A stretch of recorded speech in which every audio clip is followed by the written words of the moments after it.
1904, 1769, à l'auteur du livre des trois imposteurs.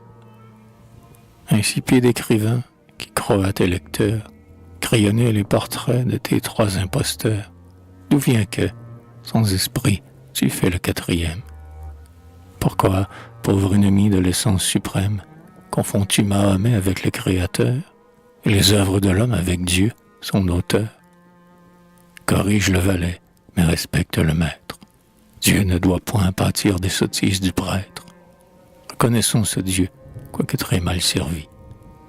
De lézards et de rats mon logis est rempli, mais l'architecte existe, et quiconque le nie, sous le manteau du sage est atteint de manie. Consulte Zoroastre, et Minos et Solon, et le martyr Socrate, et le grand Cicéron. Ils ont adoré tous un maître, un juge, un père. Ce système sublime à l'homme est nécessaire. C'est le sacré lien de la société, le premier fondement de la sainte équité, le frein du scélérat, l'espérance du juste. Si les cieux, dépouillés de son empreinte auguste, pouvaient cesser jamais de le manifester, si Dieu n'existait pas, il faudrait l'inventer. Que le sage l'annonce et que les rois le craignent. Rois, si vous m'opprimez, si vos grandeurs dédaignent les pleurs de l'innocent que vous faites couler, mon vengeur est au ciel, apprenez à trembler. Tel est au moins le fruit d'inutile croyance. Mais toi, raisonneur fou, dont la triste imprudence dans le chemin du crime ose les rassurer, tes beaux arguments, quel fruit peux-tu tirer? Tes enfants à ta voix seront-ils plus dociles? Tes amis, au besoin, plus sûrs et plus utiles? Ta femme plus honnête? Et ton nouveau fermier, pour ne pas croire en Dieu, va-t-il mieux te payer? Leçon aux humains la crainte et l'espérance. Tu m'objectes en vain l'hypocrite insolence de ces fiers charlatans aux honneurs élevés, nourris de nos travaux, de nos pleurs abreuvés. Des Césars avilis la grandeur usurpée, un prêtre au Capitole où triomphe à Pompée.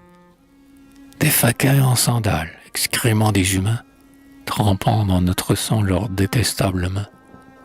Sans ville à leur voix couverte de ruines, et de Paris sanglant les horribles matines. Je connais mieux que toi ces affreux monuments. Je les ai sous ma plume exposés 50 ans. Mais de ce fanatisme ennemi formidable, j'ai fait adorer Dieu quand j'ai vaincu le diable. Je distinguais toujours de la religion les malheurs qu'apporta la superstition.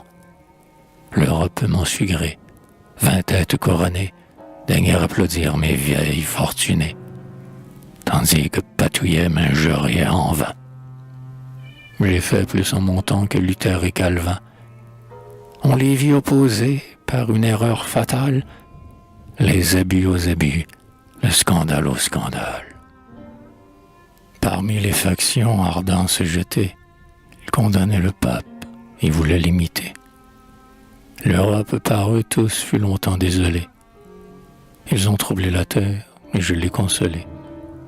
J'ai dit aux disputants l'un sur l'autre acharnés, cessez, impertinents, cessez, infortunés. Très sots enfants de Dieu, chérissez-vous en frères, et ne vous mordez plus pour d'absurdes chimères. Les gens de bien m'ont cru, les fripons écrasés en ont poussé des cris du sage méprisé. Et dans l'Europe enfin l'heureux tolérantisme, tout esprit bien fait devient le catéchisme. Je vois venir de loin ces temps, ces jours sereins, où la philosophie, éclairant les humains, doit les conduire en paix au pied du commun maître. Le fanatisme affreux tremblera d'y paraître. On aura moins de dogmes avec plus de vertu. Si quelqu'un d'un emploi veut être revêtu, il n'amènera plus de témoins à sa suite, jurer quelle est sa foi, mais quelle est sa conduite. À l'attrayante sœur d'un gros bénéficier, un amant huguenot pourra se marier. Des trésors de Lorette amassés pour mari, on verra l'indigence habillée et nourrie. Les enfants de Sarah, que nous traitons de chiens, mangeront du jambon fumé par des chrétiens. Le Turc, sans s'informer si l'imam lui pardonne, chez l'abbé Tamponnet ira boire en Sorbonne. Mes neveux souperont sans rancune et gaiement avec les héritiers des frères Pompignan.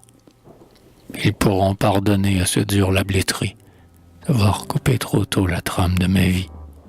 Entre les beaux esprits on verra l'union, mais qui pourra jamais souper avec Fréron?